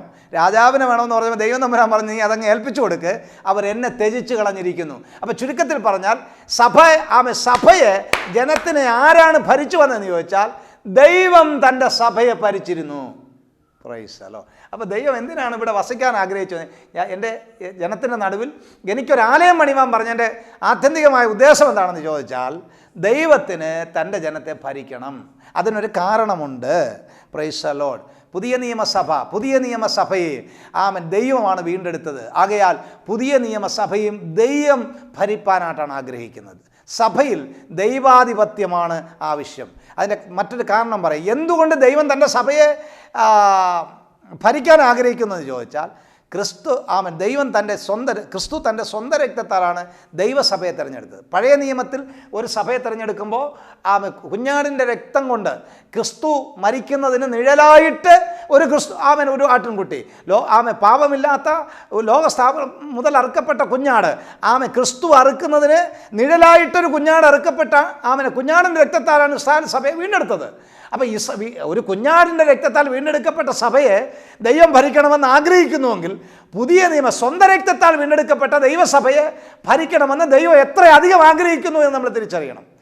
അപ്പോസ്തലപ്രവൃത്തി 20-ാം അധ്യായം അതിൻ്റെ 28-ാം വാക്യത്തിൽ അപ്പോസ്തലപ്രവൃത്തി 20-ാം അധ്യായം 28-ാം വാക്യത്തിൽ ഇവിടെ പറയുന്നു കർത്താവ് താൻ സ്വന്തം രക്തത്താൽ സമ്പാദിച്ച തൻ്റെ സഭയെ എന്ന ഒരു പദപ്രയോഗം അപ്പോസ്തലപ്രവൃത്തി 20-ാം അധ്യായം 28-ാം വാക്യത്തിൽ രേഖപ്പെടുത്തിയിരിക്കുന്നു. വായിച്ചേ. താൻ സ്വന്തം രക്തത്താൽ സമ്പാദിച്ച ദൈവത്തിൻ്റെ സഭയും മതി. അപ്പൊ സഭയുടെ ഉടമസ്ഥൻ ആരാണെന്ന് ചോദിച്ചാൽ സഭയുടെ ഉടമസ്ഥൻ കർത്താവാണ്. പുതിയ നിയമസഭയുടെ ഉടമസ്ഥനും കർത്താവാണ്. എന്തുകൊണ്ട് കർത്താവ് തൻ്റെ സഭയെ പുതിയ നിയമസഭയുടെ ഭരണവും ആധിപത്യവും ദൈവത്തിന് പരിശുദ്ധാത്മാവിനായിരിക്കണം. എന്താണെന്ന് ചോദിച്ചാൽ കർത്താവ് സ്വന്തം രക്തത്താൽ ജീവൻ മറുവിലയായി കൊടുത്ത സഭയെ നേടി. ഈ സഭയുടെ ഉടമസ്ഥൻ കർത്താവും കാര്യസ്ഥൻ പരിശുദ്ധാത്മാവുമാണ്. വേദപുസ്തകം യോഹന്നാന്റെ സുവിശേഷം 14-ാം അധ്യായം 16-ാം വാക്യത്തിൽ രേഖപ്പെടുത്തിയിട്ടുണ്ടോ? അവിടെ രേഖപ്പെടുത്തിയിരിക്കുന്നു കാര്യസ്ഥൻ എന്ന പരിശുദ്ധാത്മാവ്. അപ്പോൾ സഭയുടെ ഉടമസ്ഥൻ കർത്താവും ദൈവവും, കാര്യസ്ഥൻ പരിശുദ്ധാത്മാവാണ്. അതുകൊണ്ട് പരിശുദ്ധാത്മാവ് പരിപാലിക്കും, ഉടമസ്ഥനായ കർത്താവ് അതിനെ ഭരിക്കും. ഇന്ന് നേരെ തിരിച്ച് സംഭവിച്ചു പോയി. ദൈവസഭയുടെ ഭരണം കർത്താവിനുമില്ല, പരിപാലനം പരിശുദ്ധാത്മാവിനുമില്ല. സംഘടനകളും കമ്മിറ്റികളും പ്രസിഡന്റും സെക്രട്ടറിയും ഖജാൻജിയും ട്രഷററും എല്ലാവരും കൂടെ ഇതിനെ ഭരിച്ച് മുടിച്ച് ഏതാണ്ട് പരസ്യ കോലമാക്കി സഭകളെ ദൈവത്തിൻ്റെ കർത്താവ് രക്ഷിക്കപ്പെട്ടത് സഭ ഉടലെടുത്തത് കർത്താവിൻ്റെ രക്തത്താൽ ആണെങ്കിലും ആ നിയമരക്തത്തെ വീണ്ടെടുപ്പിൻ്റെ രക്തത്തെ മലിനമെന്നെണ്ണി നശിപ്പിച്ച് കമ്മിറ്റികൾ സഭയെ താറുമാറാക്കി. പലരും സഭയ്ക്കകത്ത് ഇരിക്കാൻ നിവൃത്തിയില്ലാതെ പലരും കൂട്ടായ്മകളെ വിട്ട് ചിതറിയോടുന്ന അനുഭവത്തിലേക്ക് ഭരണ സംവിധാനങ്ങൾ വന്നു കഴിഞ്ഞു. അതുകൊണ്ട് ഓർക്കണം, വീണ്ടെടുക്കപ്പെട്ട പുതിയ നിയമസഭയെ ദൈവം ഭരിക്കുവാൻ, അതിൻ്റെ ഉടമസ്ഥൻ അതിനെ ഭരിക്കുവാനും പരിശുദ്ധാത്മാവിന് പരിപാലനത്തിനും അവസരം കൊടുത്തില്ലെങ്കിൽ ആ സഭയ്ക്ക് പകരം വേറെന്തൊക്കെയോ അവിടെ നിലനിൽക്കും, വേറെന്തൊക്കെയോ സംഭവിക്കും. ഇന്നത്തെ സഭകൾ സംഘടനകളിലൊക്കെ കാണുന്ന കയ്യാങ്കളികൾ, കേസുകൾ, വഴക്കുകൾ, പോലീസ് അത് കാവൽ കിടക്കുന്നു ഇത്യാദി സംഗതികളെല്ലാം സംഭവിക്കുന്നത് പരിശുദ്ധാത്മാവിനും സഭയുടെ ഉടമസ്ഥനോടെ കാര്യമില്ല. സഭയ്ക്ക് ഉടമസ്ഥൻ സംഘടനകളായിപ്പോയി. Praise the Lord. ഹല്ലേലൂയ. അതുകൊണ്ട് ഓർക്കണം, ആമേൻ, ന്യായപ്രമാണത്തിനകത്തു നിന്ന് ദൈവം ഒരു സന്ദേശം പുതിയ നിയമസഭയ്ക്ക് നൽകുന്നുണ്ട്. ന്യായപ്രമാണത്തിനകത്ത് നിഴലായി ചെയ്തവരുടെ എല്ലാത്തിൻ്റെയും പൂർത്തീകരണം ആമേൻ സ്വന്തം രക്തത്താൽ വീണ്ടെടുക്കപ്പെട്ട സഭയ്ക്കകത്ത് അക്ഷരാർത്ഥത്തിൽ സമ്പൂർണ്ണമായി തീരേണ്ടതിനാണ് ദൈവം ന്യായപ്രമാണം കൊടുത്തത്. അതുകൊണ്ട് പുതിയ നിയമസഭ ആമേൻ സഭകളെ നടത്തുന്ന ആമേൻ ശുശ്രൂഷകനാകട്ടെ, ആമേൻ പ്രൈസ് ദി ലോർഡ്, ആമേൻ അതിനകത്തെ കമ്മിറ്റികളാകട്ടെ, ദൈവത്തിനും പരിശുദ്ധാത്മാവിനും നിയന്ത്രണ വിധേയമായി സഭകളെ ആമേൻ കൂട്ടായ്മകളെ നയിച്ചില്ല എങ്കിൽ ആമേൻ വരുന്നത് വലിയ വിപത്താണ്. ആ ഒരു വലിയ വിപത്ത് മുമ്പിൽ കണ്ടുകൊണ്ടാണ് ഇന്ന് ആമേൻ ഈ സമയം ഈ പകൽ ഈ സന്ദേശം നൽകുന്നത്. ദൈവഭയത്തിൽ സഭകളെ നടത്തുവാൻ ആമേൻ ആത്മനിയന്ത്രണത്തിൽ ആമേൻ സഭകളെ ആമേൻ കൂട്ടായ്മകളെ നിയന്ത്രിച്ചു കൊണ്ടുപോകുവാൻ പ്രാപ്തന്മാരായ ആമേൻ കൂട്ടായ്മ നിയന്ത്രിക്കുന്ന അതിൻ്റെ ചുമതലക്കാർ, വേദപുസ്തകം അപ്പോസ്തലപ്രവൃത്തി 6-ാം അധ്യായത്തിൽ പറഞ്ഞിരിക്കുന്ന ആമേൻ വിശ്വാസം നിറഞ്ഞവൻ, ആമേൻ സാക്ഷ്യം നിറഞ്ഞവൻ, പരിശുദ്ധാത്മാവ് നിറഞ്ഞവൻ, ഈ നിറവുകളില്ലാത്തവർ ആമേൻ കമ്മിറ്റികളെ വിട്ട് ആമേൻ പുറത്തു പോകണം. Price the Lord, hallelujah.